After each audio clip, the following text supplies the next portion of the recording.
We're so glad to have Pinellas County Sheriff's Deputy Brennen Wede with us. Brennen, I understand that you have K-9 Duke to introduce to us as well. Can we meet him? And can you tell us a little bit about working with your partner?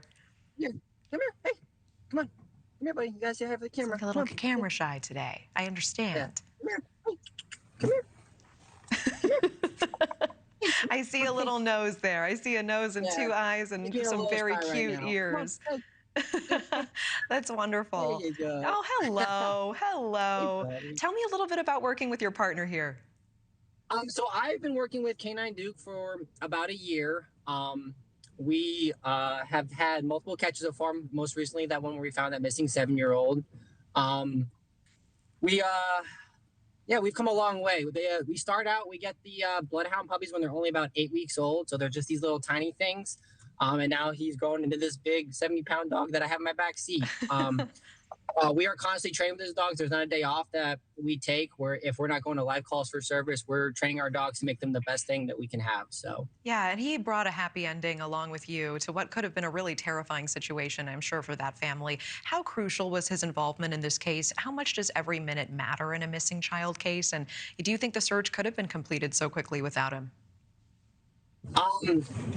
Like you said, absolutely every second matters in a case like this, especially with a child that young.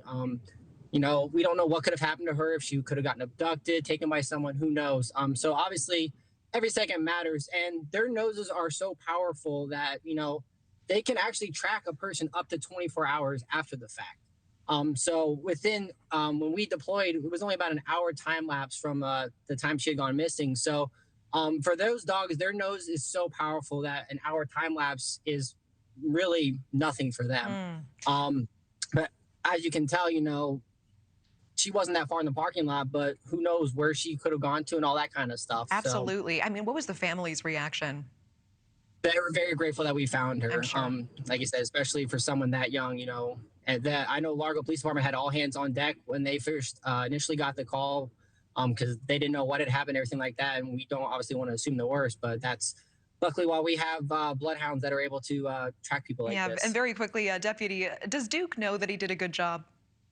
Oh, yes, he did. As you can, I'm sure in the video you heard his little happy howl at the end when we found her. We always, make sure that we reward them when they find the person they're looking for. A little happy howl. Thank you. I needed this tonight. Pinellas County Sheriff's Deputy Brennen Wede, appreciate your work. Please pass on our regards, our holiday wishes to K-9 Duke as well. Appreciate you. Thanks for watching. Go to joinnn.com to find News Nation on your screen. And don't forget to click the red subscribe button below to get more of News Nation's fact-driven, unbiased coverage.